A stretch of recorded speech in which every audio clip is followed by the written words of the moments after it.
Hi, I'm Emily Bauer. I sing and I play piano. Hi, I'm Kaylin Lake, and my main instrument is the oboe. My name's Sydney Light. I play stand-up double bass. I'm Sophia Ciotti.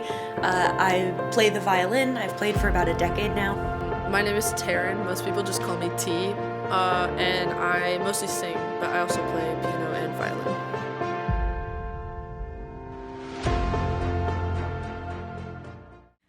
My house is just kind of a singing household. My parents play music all the time. I grew up in a church where singing is the main part of the church service. So I started with private lessons, and my teacher was really good, and she helped me progress pretty fast. I made it into regionals. All right, yeah, I think you guys call it all district here. So I did pretty good. I chose the violin, I think, because the design of it was very beautiful to me. It's just made all of these really lovely kind of feminine sounds, and there was nothing more that I wanted to be than to make those beautiful sounds, so that's why I chose it. So singing was honestly, like, it started out with me singing with my dad. He was a music teacher for 29 years back home, and it was just kind of like a always inside my house and like always in my family, and it's kind of like where we got a lot of love from. So I went from violin 4th and 5th grade to bass in 6th grade.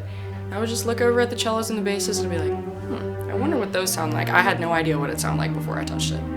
So it was just kind of like, that's interesting, and it's bigger than me, why not?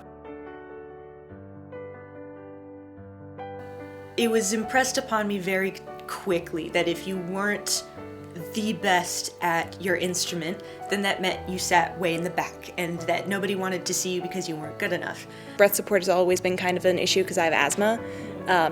So especially the kind of songs that I like to sing, I really love patter songs and songs that just kind of keep going and don't stop. And those are not friendly to my lungs. So that's an ongoing thing. So like throughout COVID, I just completely gave up. Completely gave up. Like I was almost failing orchestra.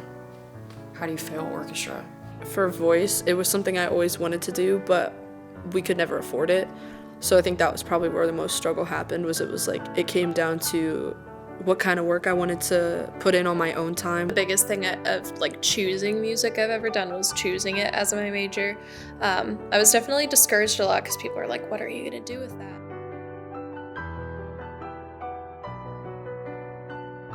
And now I've been very thankful that the stress is released, so I'm allowing myself to make more mistakes in practice, to figure out, okay, well that didn't work, and I'm going to sit with this mistake and to try and figure out why it didn't work.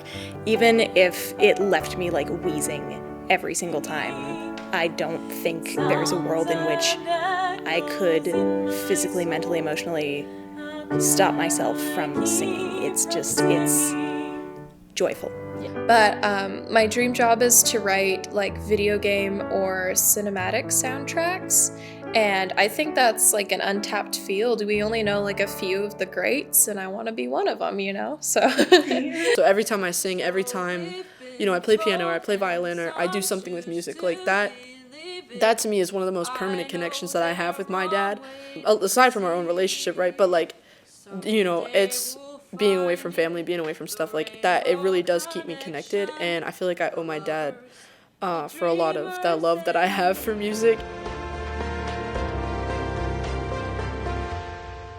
How often do you get the chance to work intensely on and really dig into something that brings you joy that much?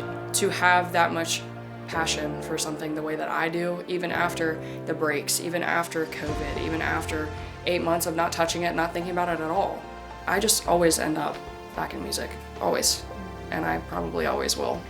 It kind of goes back to what I was thinking after I was graduating high school. It's like, okay, well I can put this down, and then in the back of my head I'm like, no, wait a minute, no I can't put this down. The skills that you have, the love that you have for what you do, and the people who made you want to do what you do, like that is something that's so permanent and so beautiful that it's just not worth sacrificing.